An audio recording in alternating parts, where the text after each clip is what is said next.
December 13, 2025. The Mecca of Philippine Sports, the Araneta Coliseum. Game number 2 here in the fights of NCAA Season 101. Antonio Rojas together with Renzo Navarro. And we also have Christine San Agustin and Flo Del Agua reporting from courtside for San Beda and Letran respectively. Estrada missing on his first shot to start the fourth. Ball goes back to Manalili. And even Jimboy Estrada missing that shot that he usually makes. So ganun na yung struggle ng Letran. Manalili missing from the outside. Sahonia has the ball. And that's another stop for San Beda. That three-pointer by Manalili offline for him. What a game for Brian Sahonia. 18 points to lead all Red Lions in scoring. Sahonia short. Roque with a rebound.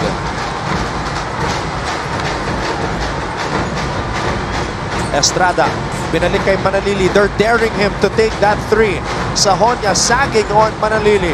You're right, they're giving him too much space and really daring him to shoot that three-pointer because he hasn't made a three-pointer in this game. So yun talaga yung binibigay nila kay Titing Manalili.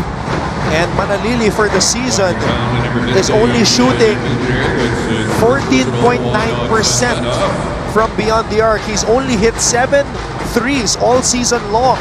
And I'm sure the whole San Beda squad is very well aware of that number from Titing Manalili. That's the reason why they're giving it to him.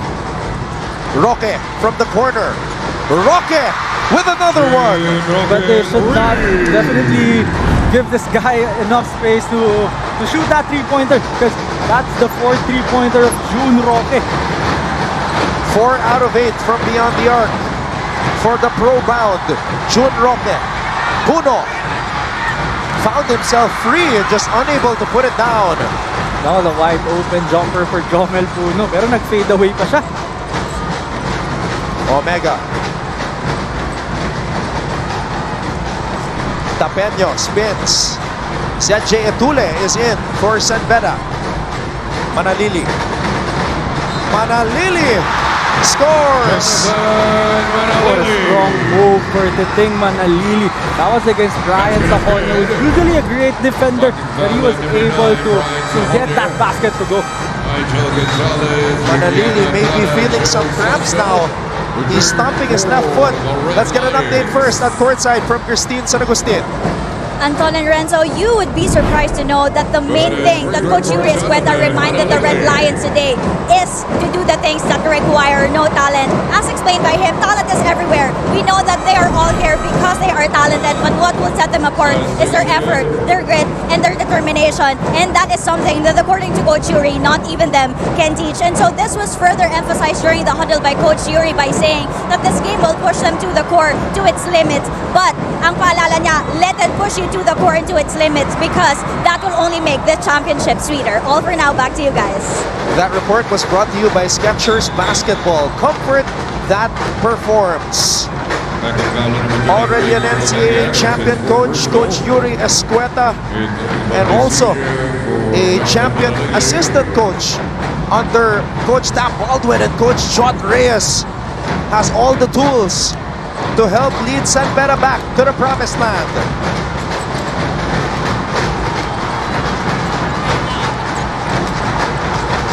And Nigel Gonzalez and Yuki Andrada is back in the ball game, so we'll see kung anong gagawin nila in this final quarter. Puno missing for 3. Estrada. Letran has a window here. Estrada. Fade away. Jimboy Estrada. And that's the shot we want to give for Jimboy Estrada. If you're Letran, talagang kailangan mo siyang paglaruin dyan sa mid-range na yan kasi dyan siya pinaka-effective. Here come the Knights. Umaariba na ang mga Letranista. Gonzalez on the pull-up. Celso, offensive rebound. Celso, fouled. What an offensive rebound for Celso, getting that against 3 Letran Knights. Estrada grabs his own miss and sinks the fadeaway. Our McCafe play of the quarter, McDonald's Love Goto.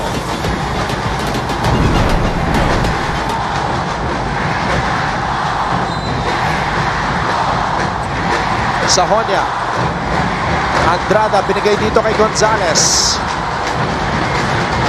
Gonzalez looks up at the shot clock. 5 on the shot clock. Andrada for 3. You can! Again! And again! And again! And that was way beyond that three-point line. What about Yukian Andrada? And that's another assist for Nigel Gonzalez. 21. Can you do something for me? Yukian Andrada with 21 points to match his jersey number. That was the Centrum Advance moment of the quarter, brought to you by Multivitamins Plus Mineral Centrum Advance, complete from A to Z. Alagang di makukulang. And after that big shot by Yukian Andrada, Anton, hindi mo man lang nakitang mumiti. Alam mo na yung focus niya talaga on a high level and alam niya na hindi pa tapos itong laro na to. Holding foul number 5, Joe Celso. That's his more personal team foul number 3. Titig Manalili on the bench, getting his left quad worked on. Estrada from the corner, in and out.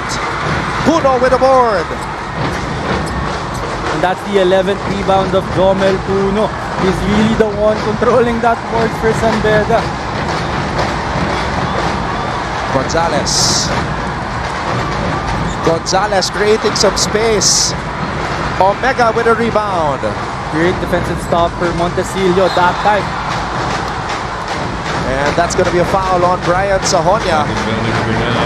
And that's the last foul to give for San Beda.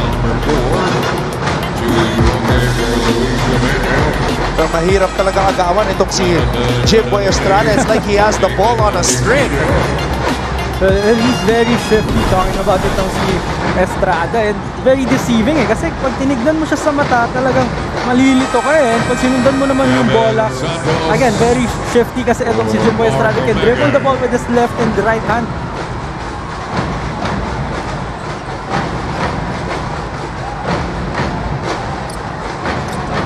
Manalili on the floor along with Roque Estrada, Santos, and Quahao.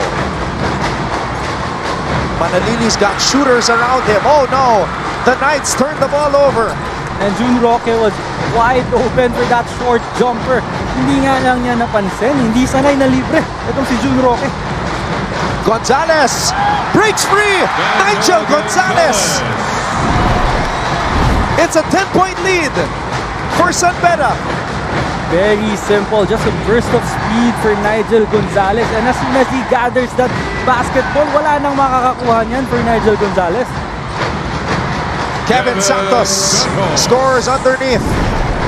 And this guy has been very quiet. After that strong start, talking about Kevin Santos, medyo nawala rin yung production niya during that third quarter. Santos against Estrada. Approaching the halfway point here in the fourth period. Gonzalez. Oh! Not a pick. So the ball will stay with San Beda. Let's check out our McCafe play of the quarter. McDonald's Love Koto. Nigel Gonzalez with some style points on that finish. And I think that's the third time that he reached that painted area with just one dribble. And Jomel Puno saves another possession for San Beda. Jomel Puno right now looking like the GOAT of offensive rebounding here in the NCAA. Well, he's got 12 rebounds, talking about Jomel Puno. So he's really one of the reasons why they're up by 8 right now. He's giving his squad multiple possessions to score that basketball. So that's 6 out of 11 for offensive rebounds. 6 offensive rebounds out of his 11 in total. Shot clock violation. Hey, this one is far from over. Still 4 minutes and 50 seconds to go. Well, San Beda was already up by, I think, 12 earlier, pero Letran made a run. It was down to at least 5 points. So, alam natin na babalik at babalik pa rin itong Letran.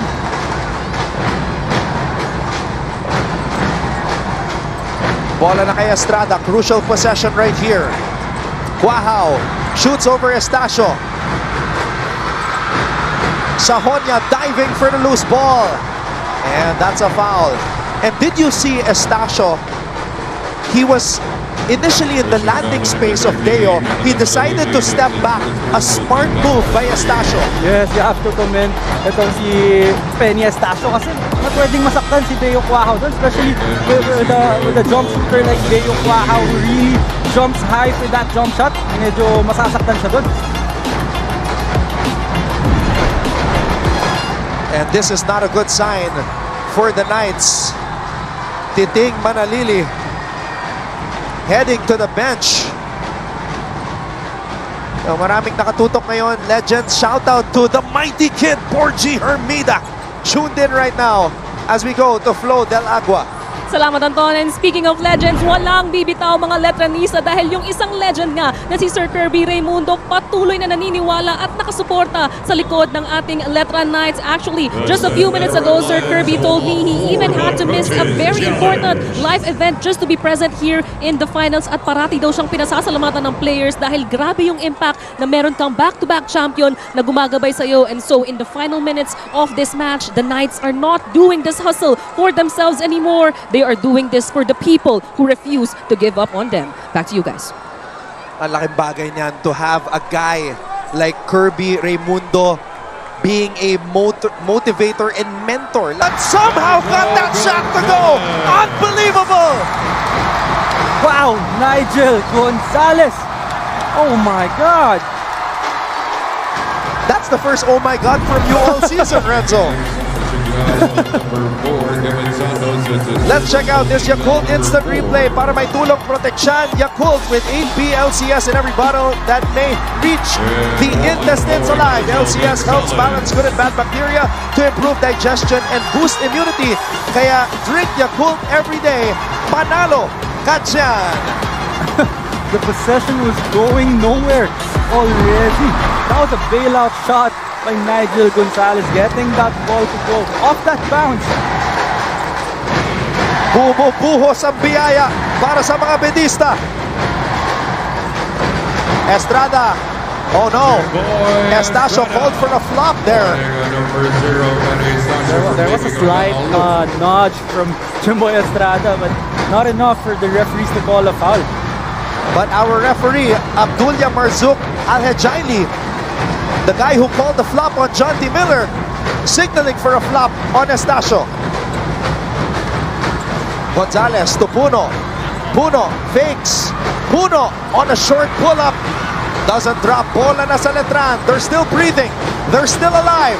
They're still fighting. Quahao on the step back. Quahao! Siya ang inaantay ng mga Letranista. Lead is down to 4. And that's the shot that they've been looking for. Talking about that three-pointer by Deo Quahao. And an offensive foul against Benny Estacio. And it happened right in front of the San Beda bench. The pressure is mounting. Deo Quahao showing us that his confidence is still there. One of the deadliest shooters in the Ncaa.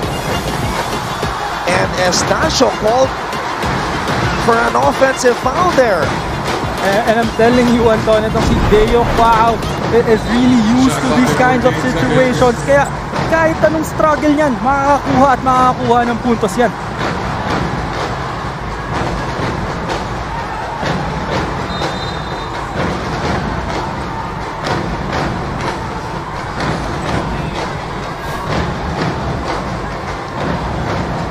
Manalili is still on the bench. Santos breaking free. Santos is sorry miss at the rim. Roque with an offensive rebound. You're right, that was a sorry miss. Point blank shot by Kevin Santos. Ball ball is loose. Sajonia steals it away. Sajonia stole the ball. Gonzalez gets it to Estacio. Dangerous pass. Andrada gets it to Brian. What a stop for San Beda, and that dive by Brian Sajonia. Imagine your best offensive guy in this game diving for those loose balls. That's really big for San Beda. Sajonia, top of the key three. Brian Sajonia, the three. As we enter the Mug Cafe last 2 minutes. McDonald's, love, Koto.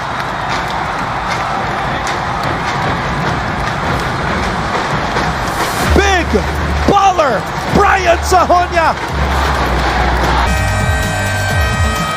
The Letran Knights were breathing down the necks of the San Beda Red Lions. They managed to come to within 4. And then Brian Sajonia, with all the confidence in the world, hits what could be the biggest shot of the finals over a member of the all-defensive team, the 6'6" Kevin Santos. Are you not entertained? What about Brian Sajonia getting a three-pointer again right in front of Kevin Santos, who's a much bigger guy and a great defensive player for Letran. A wild shot taken by Quahao, and from way out, Renzo. And that's too early on the shot clock. I thought they were going to go for something good. But that was a quick shot coming from Deo Quahao and the Letran Knights.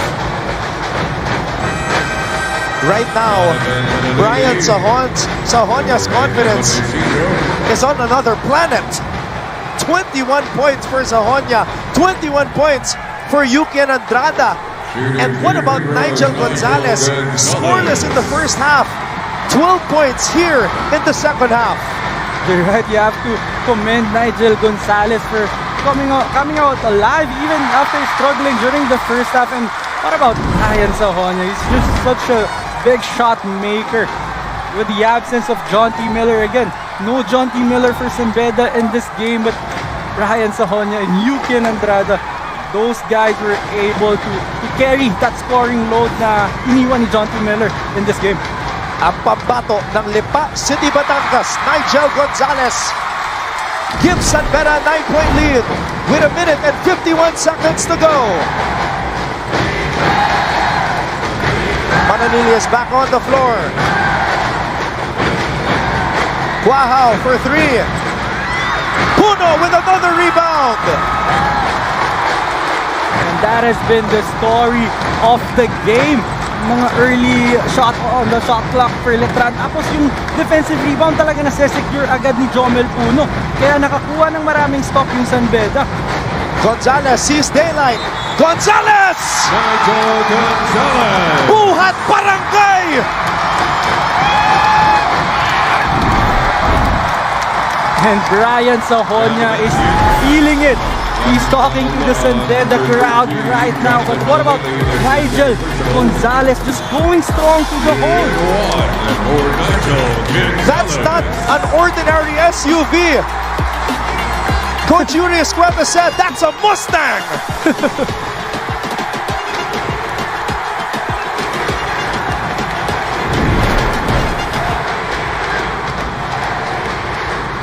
And Gonzalez completes the three-point play.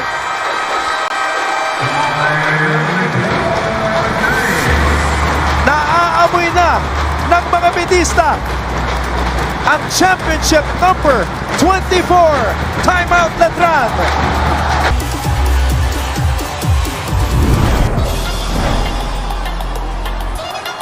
Who's the best point guard in the NCAA? Nigel Gonzalez says, well, why not me? My coach says it's me. Tank build, Mustang. Ang barako ng Batangas. Lipa City stand-up. Nigel Gonzalez has taken over here in Game 2. And Nigel Gonzalez showing us the reason why Coach Yuri said those nice words to him. Talagang pinapatunayan niya. Wow, desperation 3, Gonzalez. You know, Nigel Gonzalez wants his second championship. Jomel Puno wants a second championship. Yuki Andrada wants another championship. This is the trio that was part of that season 99 championship squad. Puno, Gonzalez, and Andrada, and Coach Uria has them on the floor. And with the way they played in today's game, talagang pinakita nung tatlong yun sa atin lahat na talagang gusto nila makuha yung isa pang championship na yun. Nigel Gonzalez still has 2 more years of eligibility in the NCAA. Still in his 3rd season, was a champion as a rookie. This was a guy who had to guard the rookie MVP, Clint Escamis, in his first finals experience. 2 more years for Nigel Gonzalez. Matagal-tagal pang paparada to sa NCAA scene. Andrada with the rebound. Gets it to his point guard, Nigel Gonzalez. Nakatayo na ang mga Bedista. They're starting to celebrate. And Anton, this is actually the first time that I saw an emotion on Yuki Andrada's face. He's been really laser focused the entire series, this entire playoff run by San Beda. Ngayon ko lang nakita na merong emosyon itong si Yuki Andrada.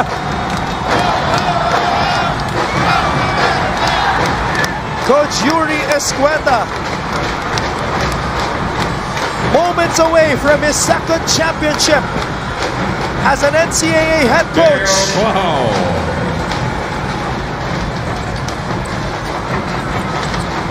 Everybody, lahat ng mga nakapula, lahat ng mga Bedista, up on their feet here at the Araneta Coliseum. And what a time to be a San Beda fan. What a way for San Beda to get this championship for their team, bringing back that ground to Menjola.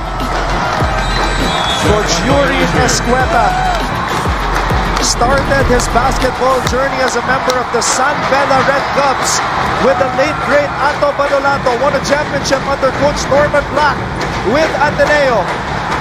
Won championships as an assistant with Coach Tab Baldwin and John Reyes, and now he's a 2-time NCAA champion coach. Championship number 24.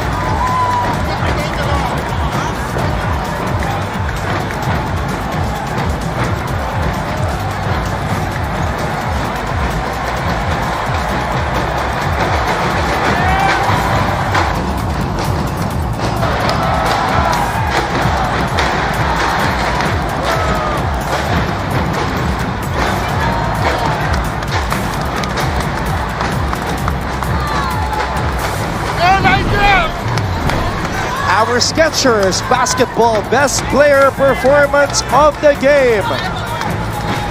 Big baller Brian Sahonia. And look, former Finals MVP James Payosing is here. Skechers Basketball Comfort that performs.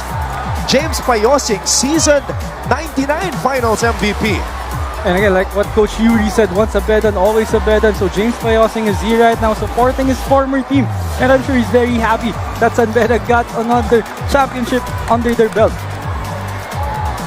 Our Centrum Advanced Player of the Game, the graduating captain, Yukian Andrada, scoring 21 points, big-time triples.